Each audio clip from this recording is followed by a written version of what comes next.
All right, we're on. Welcome, everyone. Thank you for joining us for today's discussion. For those of you who do not know me, my name is Zach Doms. I'm a culture strategist with Perennial Culture. I'm located in Milwaukee, Wisconsin. So hopefully there's some other Wisconsinites on the call here today. And why don't we just kind of get things kicked off with adding where you're calling in from in the chat so we can start to see kind of where our audience is. And if you don't know me already, something you will learn about me today is I am quite obsessed with culture. I like to think of myself as a true culture nerd and geek, and I like to dive into all the diverse aspects around it. Like, how does this thing form? How is it kind of somewhat self-organizing itself within our teams and managing how we work together and how our organizations operate, all the way to within our communities as a whole, and how it really impacts how we experience life every single day. And I'm personally excited for this discussion because this is the type of engagement that gives me energy and motivates me and brings me joy when I get to connect with the amazing leaders who are actually doing the work within their companies right now. Every single day, they show up finding ways to improve the employee experience, build a better place to work, and build the best workplace cultures, which is exactly what we're going to do here today.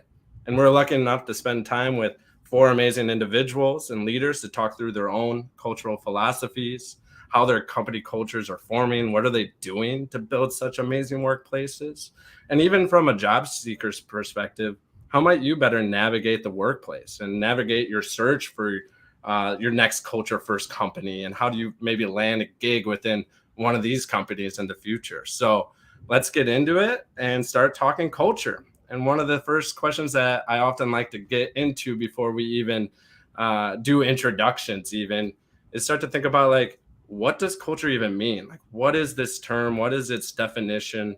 And I would even encourage those of you listening in and attending today's panel event, if you could think of like 1 to 3 words to sum culture up in, how would you describe it? And I understand that's like a really difficult ask to sum up such a big concept into 1 to 3 words, but start to type that in there and maybe that can give our panelists some inspiration as well. But I'm going to kick that off to our panelists now to kick us off.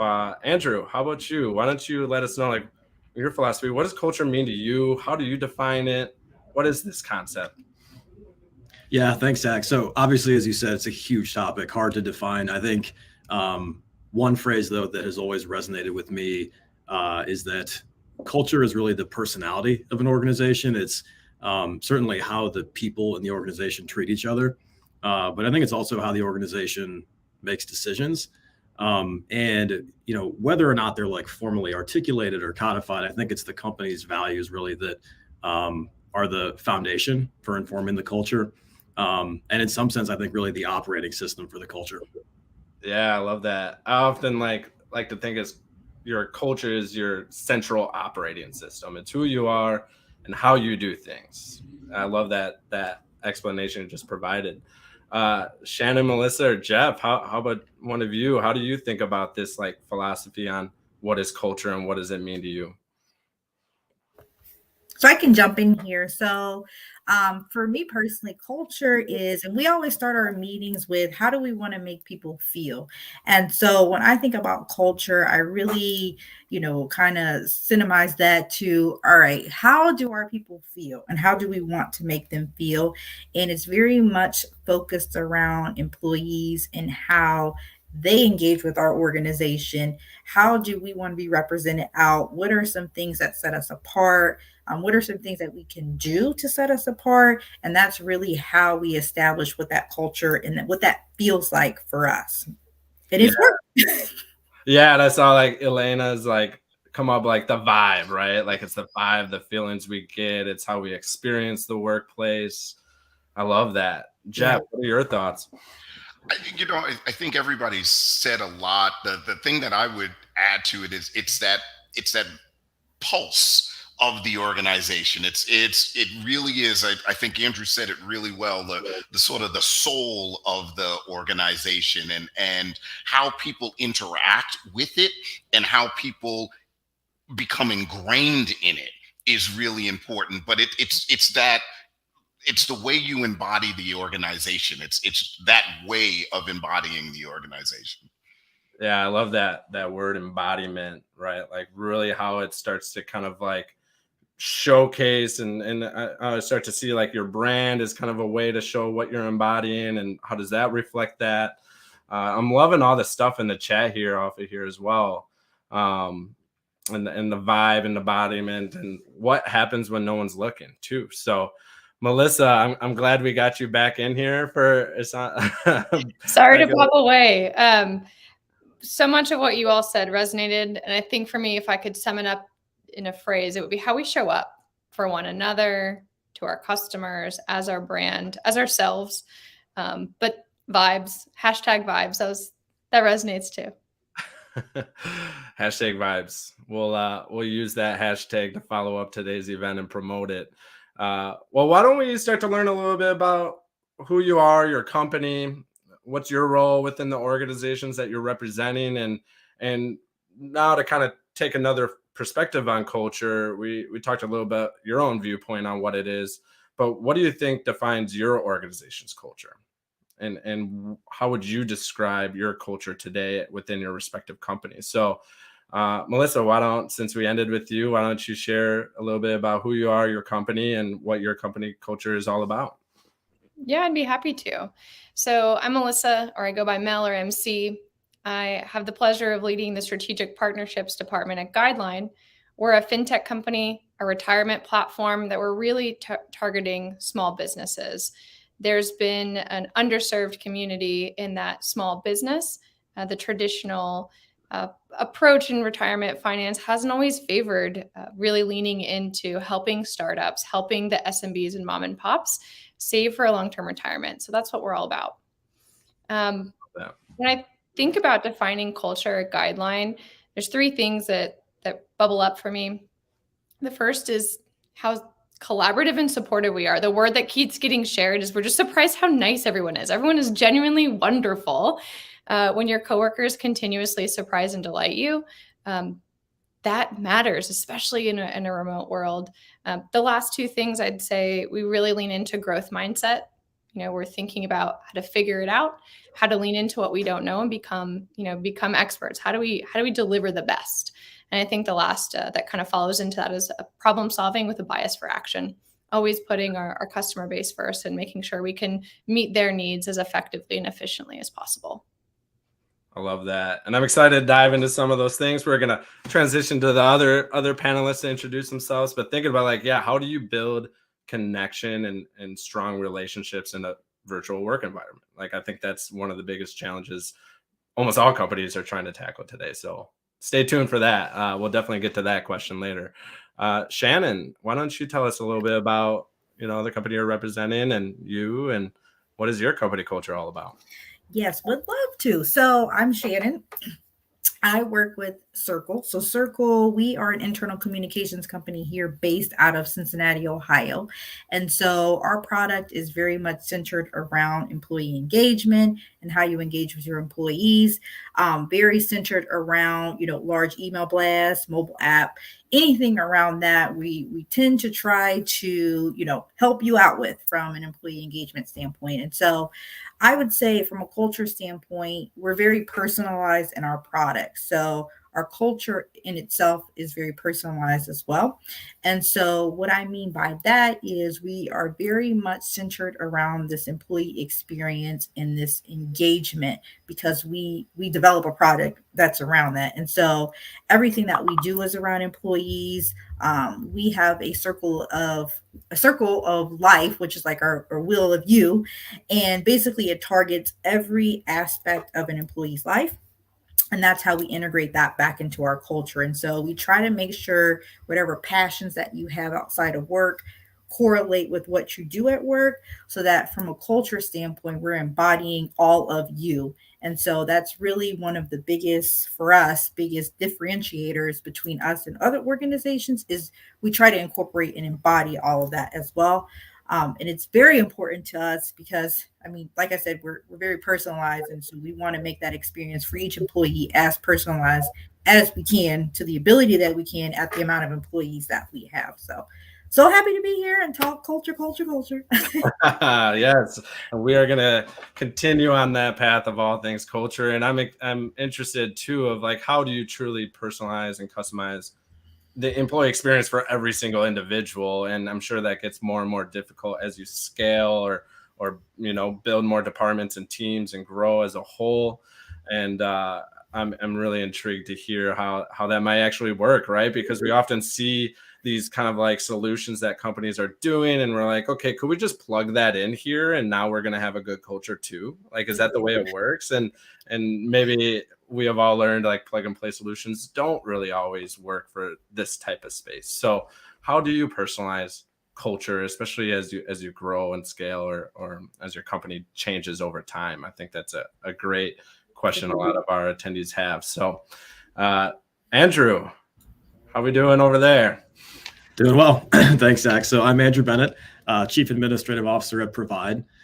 We are a fintech company headquartered in San Francisco, but we have a large office here in Columbus, Ohio, where I'm based. I see some Columbus folks in the chat, so that's awesome. And we serve both current and aspiring healthcare practice owners, primarily in the dental and veterinary industries, with financial products. Lending is our core product, that are really tailored to their practice ownership journey. I think I mentioned values. We have 8 core values.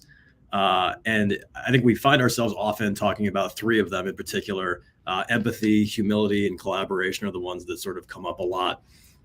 We love to say that our folks are really amazing teammates to each other. And I think we see that show up every day in how our teams work together to deliver something really amazing for our customers. So again, excited to be here. Thanks for having me. Yeah. It seems like Columbus, Ohio might be our winning location so far in the chat here. I'm a little sad I don't see any Wisconsinites in here, or maybe you're just not chatting it up. But no, I love kind of the core focus on some of those core values and how they show up, and we'll definitely dive into that. Jeff, I guess we saved the best for last here on introductions. What about your company and your role within the organization, and what defines your company culture right now? Gotcha. Hey, Jeff Wooten. I'm the head of people at Futurebank, and Futurebank is a fintech that is focused on being able to build a financial ecosystem for freelancers, 1099s, and folks that have a side hustle out there. Melissa really talked about how there are markets that are underserved. Here's another market that's underserved from a perspective of what type of financial products do freelancers need as they go out and really get their groove going and building their companies. And so we're trying to put a bunch of financial products together in order to help them out. We're headquartered in New York, but we've got a technology hub in Detroit. So Midwest strong over here. And just really enjoying life. Culture is, we talked about it earlier, and one of the things that I'm very focused on these days is what are the elements of that culture, and how do I ensure that we've got programs or processes or the bad word policies in place to really engage culture and really do something about it. And so there's the soft stuff and the hard stuff, whether it be how your company communicates or how you give feedback to employees or your reward system, or there's a laundry list of stuff that I look at, and that's how we start to dial in and say, well, what are we going to focus in on?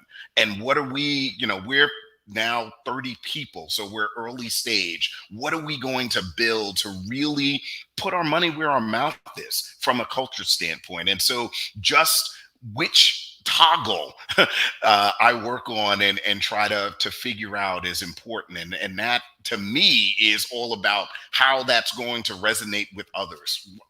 What I do and what I focus in on first hopefully will resonate with people and really help to define what our culture is. Whew.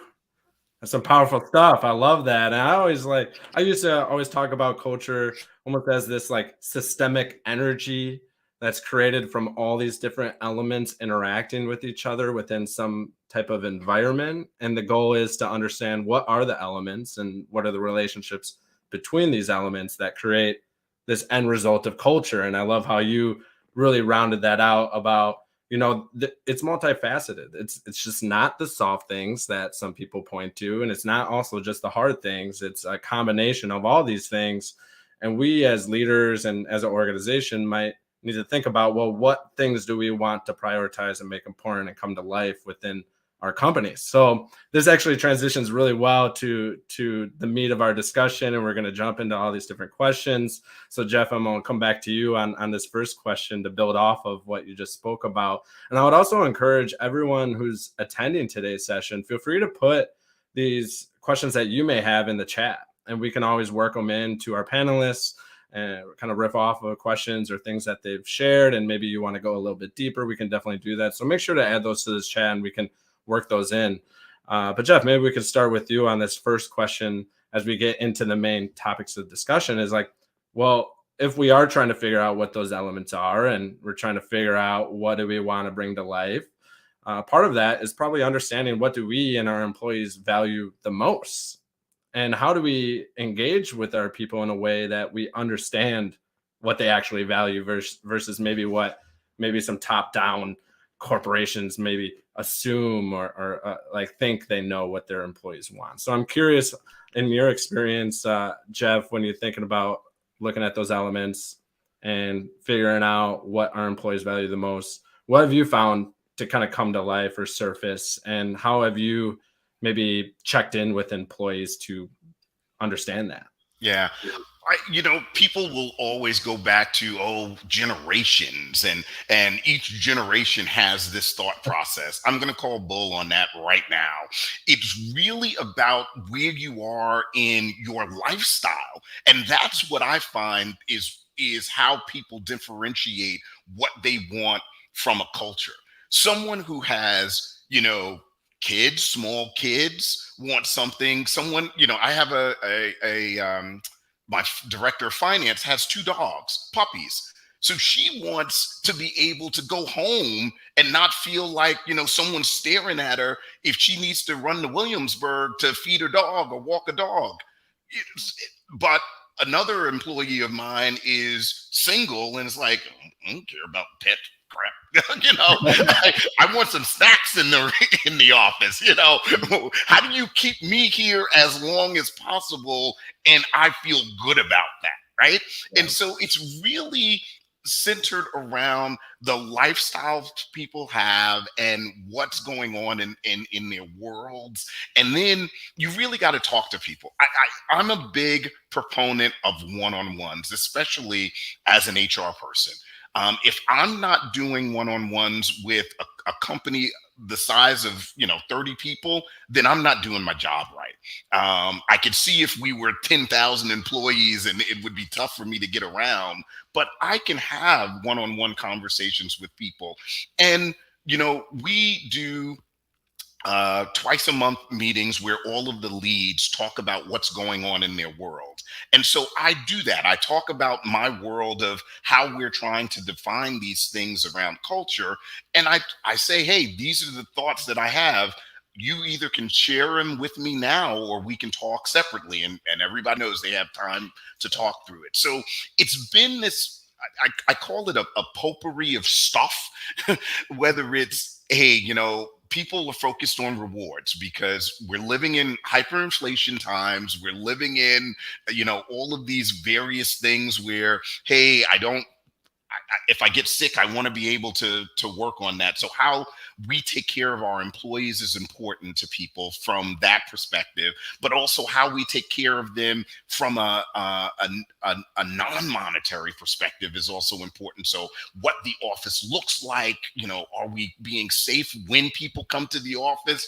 Do we care if they come to the office? Those types of things. So it literally is. I've got like 12 items that I believe go into this culture potpourri, and what could be those levers that I continue to pull on. But those levers that I pull on are dependent on the conversations that I'm having with the 30 people that exist today. Yeah, I love that, right? It's a perfect combination of listening and acting, and you're not doing one without the other, right? We're not acting without listening, which makes them feel like maybe they don't really care about me, or they don't care about my opinion and perspective, and they're just going to do whatever they want to do. Versus listening without acting is like, well, they took time to listen to me, but now they're not acting on it, so maybe they don't value my input at all then. And having those go hand in hand together, essential, it sounds like. And it's important to give the feedback because, you know, sometimes I do have to say we have pet insurance because there are people that give a damn about pets, right? Even though you may not, this is why we have it. So I do want people to realize that it's not always completely about them, right? We are living all together, and we want to make sure that we balance out and give others certain things that may be important. Yeah. Shannon, I'd love to maybe bring you into this question, especially as you talked about how personalization seemed to be such a trend and focus in your introduction and in our introduction when we spoke last week, how your product is personalized for your customers, and you've made that essential with your internal employee experience as well. So how do you check in with your people? Is that what your software does? Like maybe a little teaser there, but and how has that made you able to understand what your employees value and being able to also personalize the employee experience and the culture for your people as well? Yeah, so good question. So one of the things we are started doing is, this concept, which is not unheard of or new to the HR community, is stay interviews. And so we started doing those once a quarter, really to understand, what do our people want, what's going on with the organization, what has you staying here. So we've been able to uncover a lot of good feedback from our employees in that way. And then the second thing that we did was early or late last year, so around November-ish. So we have monthly, or actually every 2 weeks, we have team meetings. And in the team meetings, there's usually different discussions. And one of the particular discussions we had in November was around what do people want to see from us from a culture standpoint for this year of 2022. And so we took surveys and we all broke out into groups it was an activity. It was an hour activity. And we do have remote employees and employees who work within our collaboration zone here in Cincinnati. And so it was kind of like a simultaneous event. And so within that event, we uncovered, everything that people wanted to celebrate for each month. And so, for instance, March is, I think it's like National Women's in Engineering Month or something to that effect. Do not quote me on that. And I'm sorry if I'm wrong, but we will be celebrating that this month, as well as this month is like National Caffeine Month, which is important to our employees and what we uncovered from our interviews that we did last year. And so when we say personalized, everything that we do is geared and centered around what our employees are asking from us. And so we've done that. And right now we're at about 34 employees. We're looking to be at about 80 by the end of this year. So how sustainable it is as we move further and deeper into the amount of employees we have, that's something our HR team is working on. But initially, that's really how the program started. And then we also have quarterly check-ins each manager has quarterly check-ins with their employees. And so you'll sit down with your employees and you'll go through this this circle of you that we uncovered. So for instance, I have a direct report, and him and I walked through when he first started, because he's only been on my team for about a month and a half now. It feels like he's been here forever. But when he first started, we went through this wheel of you. And we went through, what are your passion projects? What is something that you want me to help, mentor or coach you to get to where you need to be? Is there something that is, interesting to you outside of work that maybe we can portray within your day-to-day job work? And so each manager has been tasked with having those conversations. And then our team, mainly not me, but our people experience manager will sit down with each person one-on-one each quarter and make sure that they're meeting whatever goals that they set from a passion standpoint. So When we say personalized, it is literally our team meeting with every single employee once a quarter, going through what those passion projects look like, what's going on in the culture realm, and then making sure that whatever we are doing as an HR team, it's the things that our employees want to see. We're not just going off the cuff, making things up for the entire organization. It's stuff that they have told us that they want to see or that they want us to do. And so it has worked up until this point. It's been great. People love it.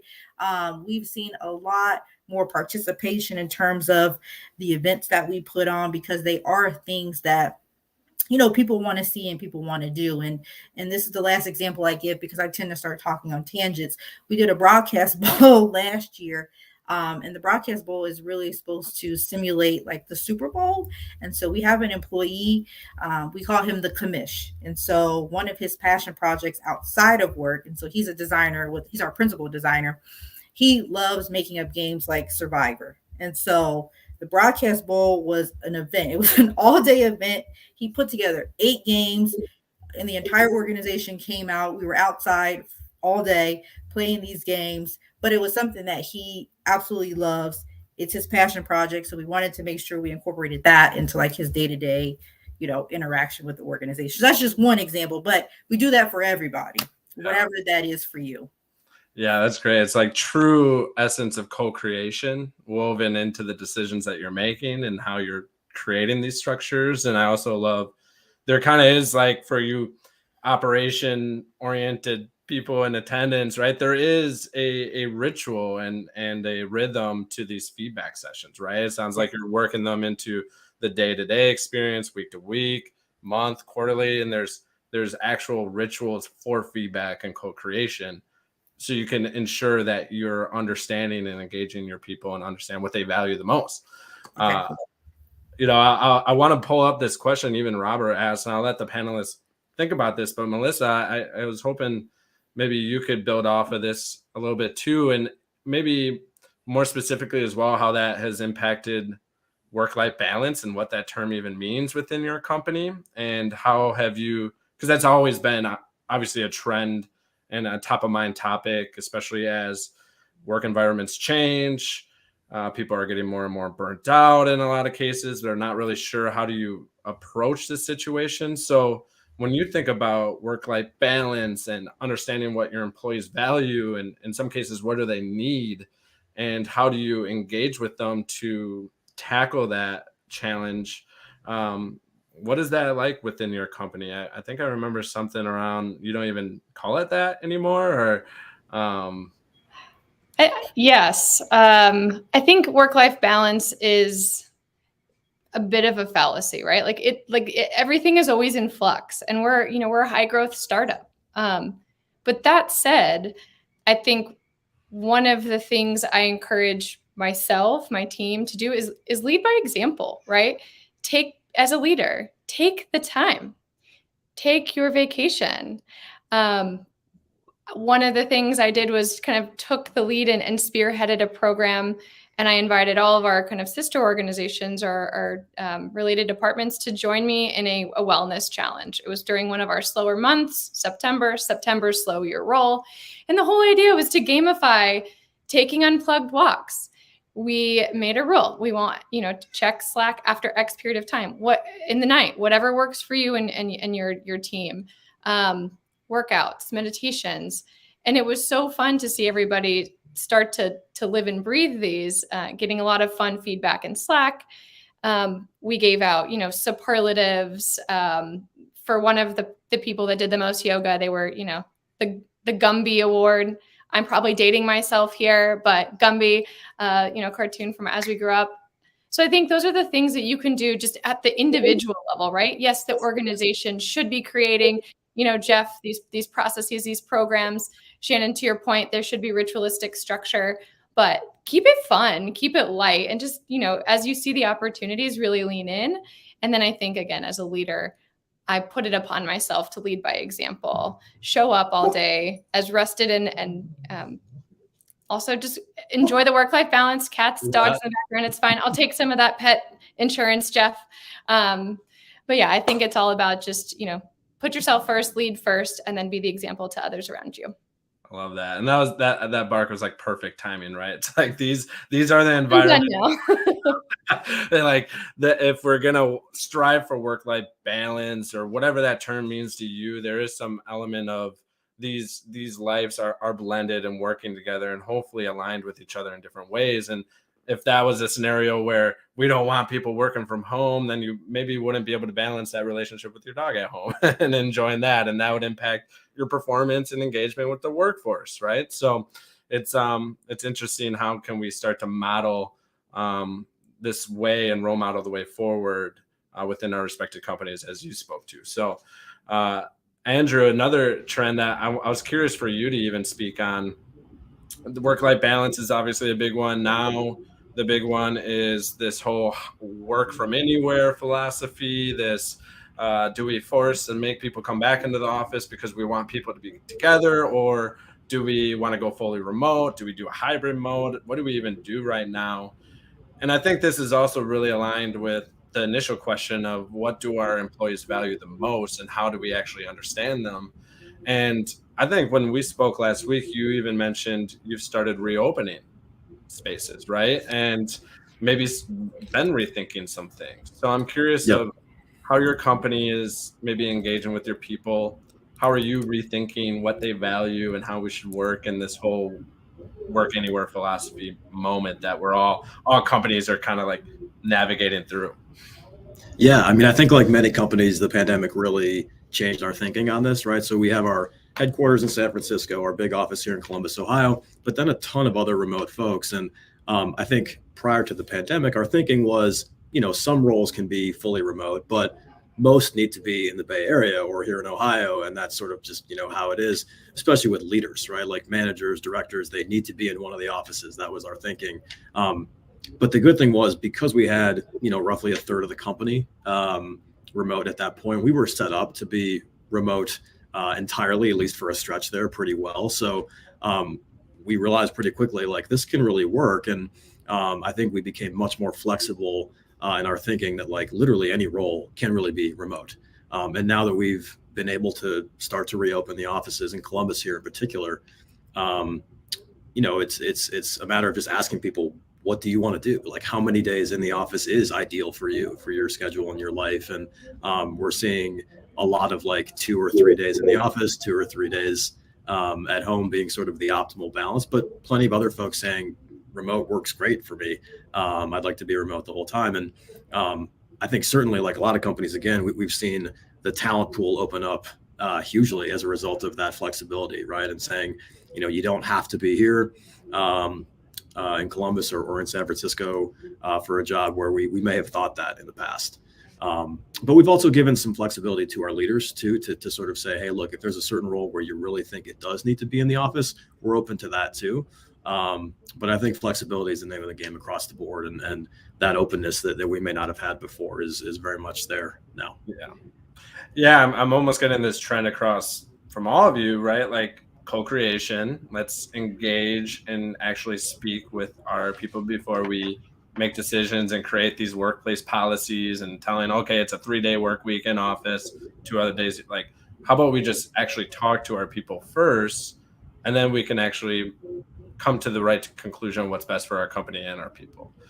Jeff, I want to turn it to you because I feel like in our introduction, you mentioned you're all primarily working in the office today, right? And I'm curious of how has that been? Was that through some engagements of, hey, everyone wanted to be together? Or also, how do you maybe view that in the future? Do you see that as something changing for the future in the company as you grow? Or how are you navigating maybe that decision down the road?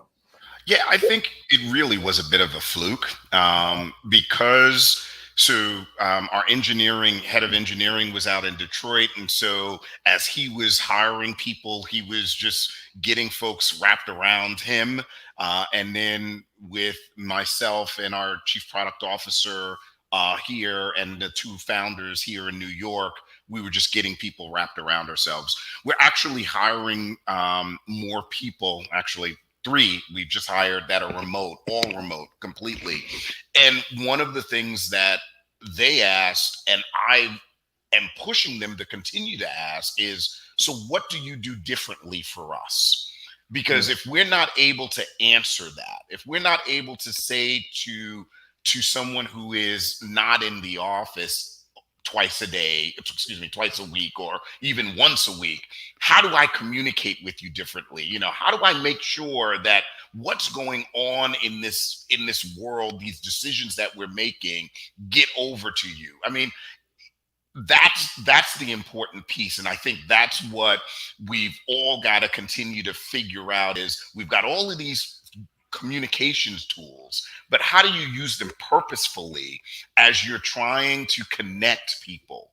Because the remote isn't going away, and culture, we started talking about that. Culture is culture, and you've got to define that company culture, but you got to define that company culture with everyone, not just with the people who show up in your face, you know, once or twice a week. So that's been really interesting. We just hired our first person in Denver, and I'm just sitting here like, okay, so how are we, this East Coast group that, you know, does meetings at 9:00 a.m. Eastern time, how do we think about this guy who wants to be in the mountains for a reason because he walks his dog in the mountains in the morning, you know, as the sun comes up, etc. And how do we really get into a rhythm with that individual? So it's wild. I don't think it was really purposeful. I think you just had a bunch of people who were trying to build something from scratch, and we just all gravitated towards each other because we actually truly like each other.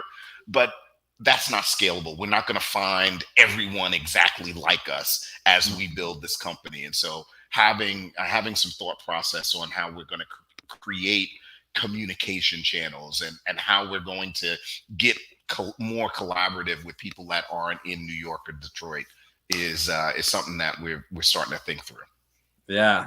That's a powerful dilemma, not dilemma, but situation you have to reflect on and think about, right? Because it is easier to maybe be a little more hands-on with your culture when it's just a small group of founders and the first couple of hires. But then when you start introducing new people to the company who can now start to influence the culture, and then things are a little more dynamic, unpredictable, it's like, okay, how do we navigate this? And we could probably spend a whole nother event on hybrid remote workforce, but unfortunately we only have an hour together. So but that transitions, you brought up a good point around like actually engaging with people in the interview process a little more differently and with different types of intentions. You're asking different questions. That translates well into our next part here, where how do we determine culture, communicate it, evaluate it, both from our side when we're interviewing people, but then as a job seeker, if I'm looking to work for a top workplace, how do I ensure I'm not end up working at a toxic workplace and they like kind of trick me into working there, and I only find out 3 months later that this is actually not a culture first organization. So I guess on one end, for you as an organization, how do you start to evaluate people and talent to contribute to your culture and align with it or add to it in certain ways, and in this new work environment? And I'll kind of open it up here for someone to jump in here and share if they're doing anything right now. I can jump in and take that one. I think one thing that so as we think about how do we assess culture, right? I think a lot of it is in how we show up in their interview process, and being clear up front, what are the things that make Guideline unique? How do we show up for each other on a daily basis? And then construct bespoke questions that help to evaluate that, right? So one of the first questions that I'll ask in an interview is, I've obviously seen your resume, but in 2 minutes, tell me about who you are as a person, right? And it's actually a red flag if they just regurgitate the resume to me. I want to know about who you are. What are your values? And is there some type of synergies that I start to see between this narrative of how you share your story, which is I'm so excited to be able to bear witness to. And could we be so lucky as to work together every day to share that together? On the flip side, the job seeker side, one thing that really helps for me, a candidate to stand out, and it sounds kind of cliche, but asking good specific questions. So not just tell me about the culture at Guideline, right? But actually start to dig in and ask those hard questions. Give me an example of the last time you gave or received feedback, right? How transparent is leadership in their why, in the decision making? How do you all handle change, right? We're a startup. If you come in and you ask those questions to really dig in and assess the culture, it really signals how important it is to you and some of those elements where you really want to lean in and understand not just high level, but at the practical day-to-day, how do we show up? Yeah.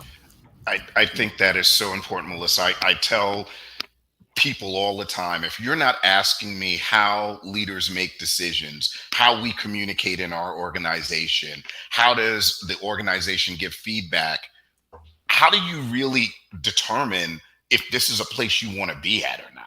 These are real important questions that I think any candidate should be asking and trying to figure out, because you know how you want to be interacted with, right? You know how you take feedback, you know how well you like and receive communication. So being direct and just, I don't think it's bad. I think it's really important for candidates to just jump out there, and especially in this day and age, you need those 3 questions answered. How do leaders make decisions? How do they get involvement from, the rank and file? What types of, how often do we communicate? And what type of feedback mechanisms exist in the company today? And that's going to tell you a bit about the culture immediately.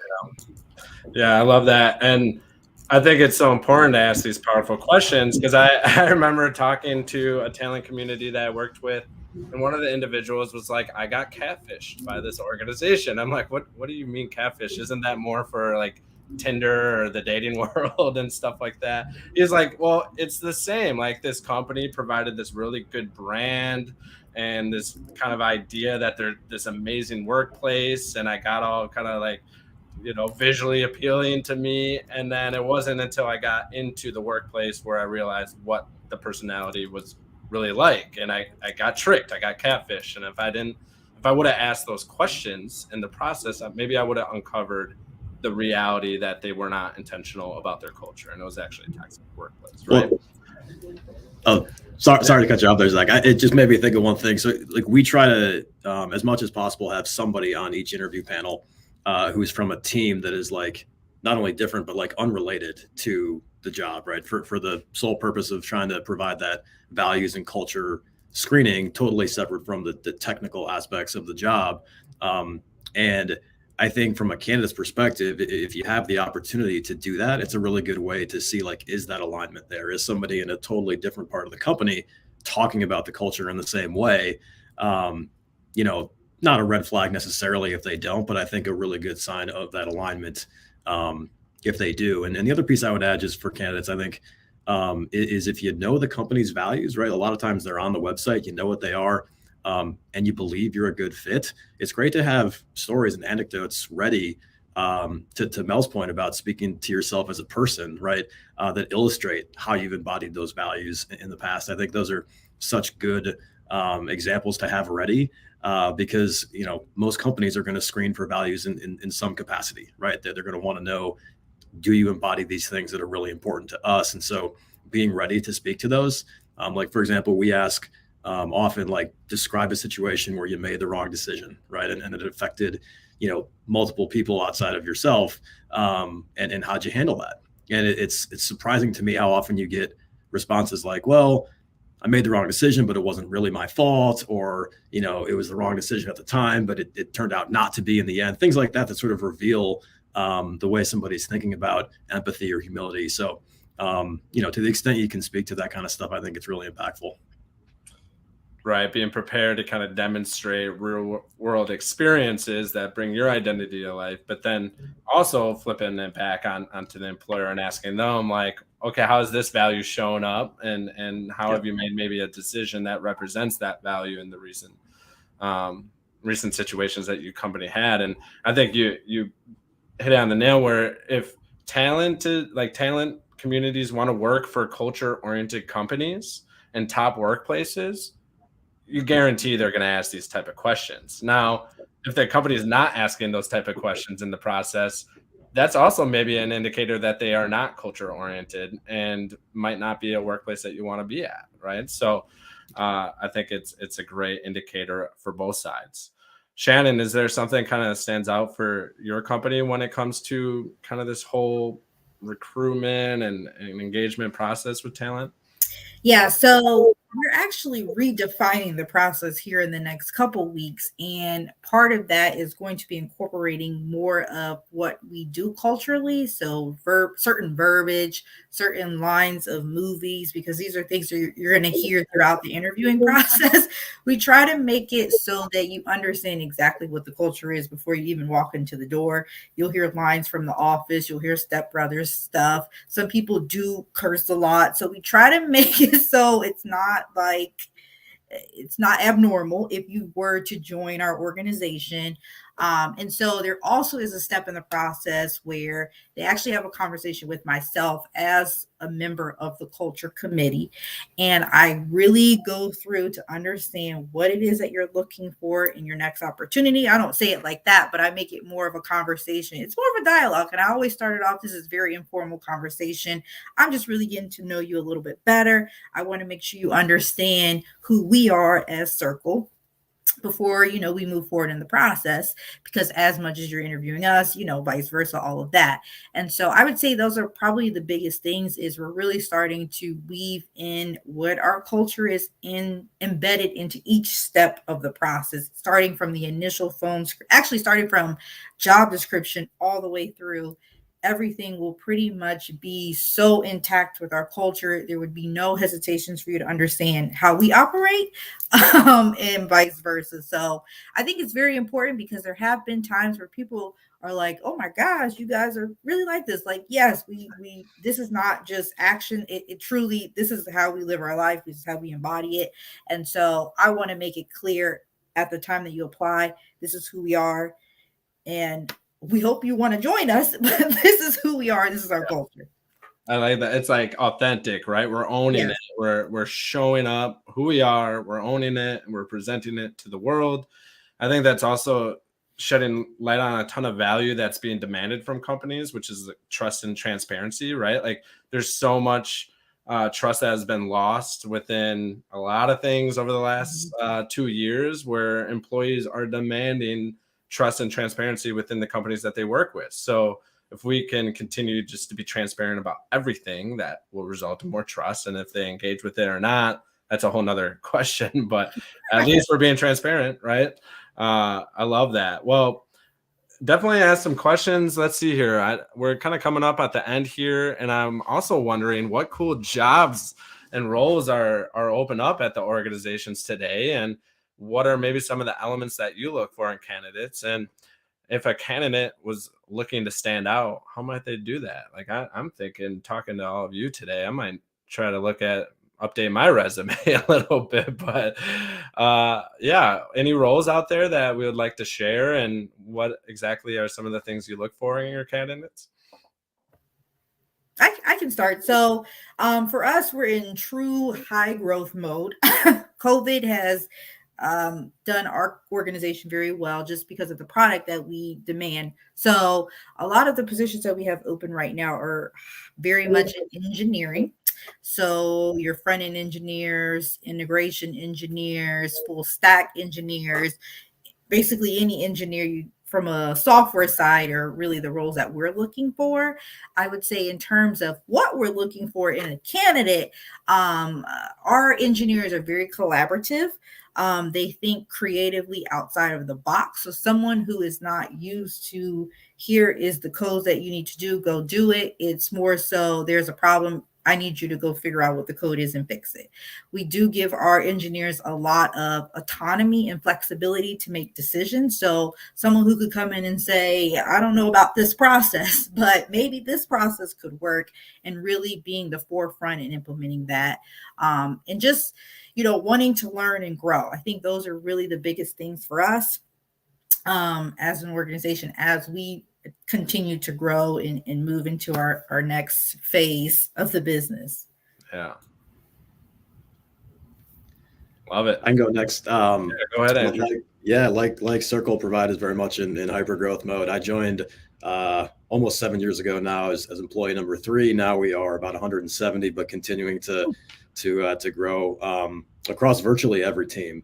I think one of the things that has been so great about this journey is we've hired folks with a lot of experience in practice finance or lending or tech, and then other folks with zero from basically any background professionally that you can think of, and they've been very successful. So we're really open to different backgrounds. I think we love people that are very curious and coachable, right? We don't expect that folks are necessarily thinking about lending to dental practices as being like the thing they're thinking about, but it is very fun, rewarding. And so when you come into the process and you've clearly thought about, oh, like where does this fit within the landscape of small business lending and our economy in general, that's really cool to see, because it shows that you've thought about how this could be really meaningful work for you. Yeah. So that's engineering, credit, marketing, really any team you can think of, we likely have an open role. That's awesome. I love that. I wanna bring up a question from the audience for the panelists too. From Robert. This is a really good question. It's something I've seen a lot of leaders have challenges with in this remote environment. So it's like, how do we cultivate the honest and vulnerable space required for culture collaboration, especially in remote settings where things can sometimes feel transactional, right? Like we're so maybe comfortable in a office space where we're all together, where we can maybe connect easier and be more vulnerable. But what about in a virtual space? How has some of you thought about that question or that situation? I can take that one and share personal stories. So I think, Robert, it's a great question. Lead first, right? So I think try to be that change, try to be that one to draw them in. So be vulnerable first. We recently had a new chief revenue officer join in fully remote times. And one thing I really appreciated about him is he took on this new leadership role, and we were getting to know each other as, manager and direct report. He just led vulnerability first. He showed up in the room and said, I need you to know some of these things about me, right? And here's what I'm working on. And that then invited me to join him into that same space. Uncomfortable as it might be, over on the Zoom, you can't really feel each other's energy. But if you just fully show up, be present, and lead first, I found that just creates that invitation to join me here. Obviously, you need to be genuine and really thinking through it, and just be compassionate as you show up. And I think that goes back to trust, transparency. I hope that answered the question, but I really appreciated that about him. I think that's great, right? Demonstrate the way, role model the way, and to unlock vulnerability, show vulnerability, right? And allow it to be okay in that space. I think that's great.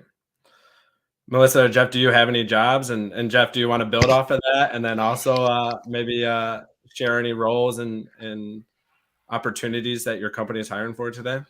Yeah, I was thinking about building off of what Mel said. We gotta be able to show people that we hear and we've acted, right? And that's the way to build trust. So whether it's something small or something insignificant in someone's mind, just be able to repeat it back out to people and then say, these are the things that we're doing about that, and this is when we expect it going to be done. So if you don't see something from us, then you come back to me. But I hope to be able to talk about this. I just think because of this remoteness, because of doing everything via Zoom, I'm not trying to be overly bureaucratic, but I do think we've got to be able to repeat back what we've heard and then put some sort of an action plan around it that lets people know when we're actually going to execute and attack it. And I think that would help with cultivating sort of that honesty and vulnerability, because you're actually putting your mouth where putting your money where your mouth is. Yeah. I'm again, with us going into this remote space, I'm really trying to sort of ferment in my head, how do we do things differently, and what does that mean, and how do we visualize that? because we've got to visualize something different than what we're doing today. So with that, well, I'll just quick build off of that, and then I want to hear about the roles. But it's like, think of vulnerability as a seed, right? You're not going to have this vulnerability plant right away. You kind of have to plant it. You got to nourish it, and over time, if you cultivate, like culture, cultivate it, it will come to life. And part of that is taking action and nourishing it in the right way. But if someone demonstrates vulnerability and then they feel like, oh, no one was listening, nothing happened, why should I be vulnerable again? Right. So it's it has to be nourished in a way. And I think you demonstrate that pretty well. All right. So what amazing jobs can we all apply for today? Okay, we're an early startup, so everything is around technical, and so some of the stuff that people have been talking about, the software engineering, full stack, back end where that's what we're focused on. We've got some product manager roles, and then marketing, and so those are the three big areas that we're looking for here in Futurebank. Awesome. If you don't mind, I'll drop a little guideline love to close. We're hiring across the board. We're a little bit bigger than some of my fellow panelists. We're about 250 right now. Joined when I was about 2 years ago. I was at like 100, rapidly growing, aiming to hit 400 end of the year.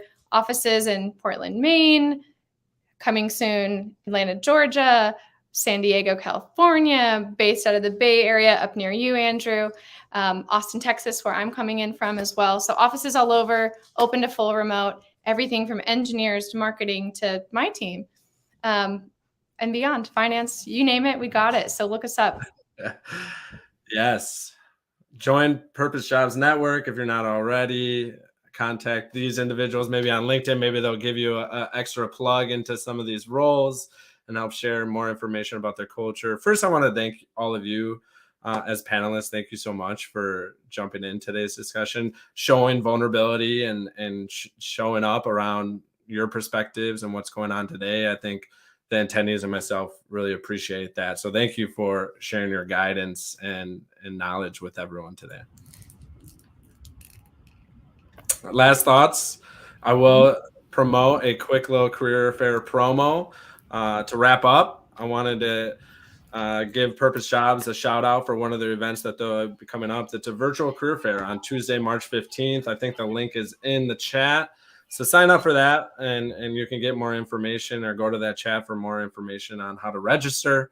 Should be an awesome event. Otherwise, thank you as attendees for joining today and sharing your questions. We really appreciate you showing up as well and contributing to this whole initiative, like purpose-driven jobs, purpose-driven companies. I think we need more people like that in the world. So thank you so much for all of your time. Thanks.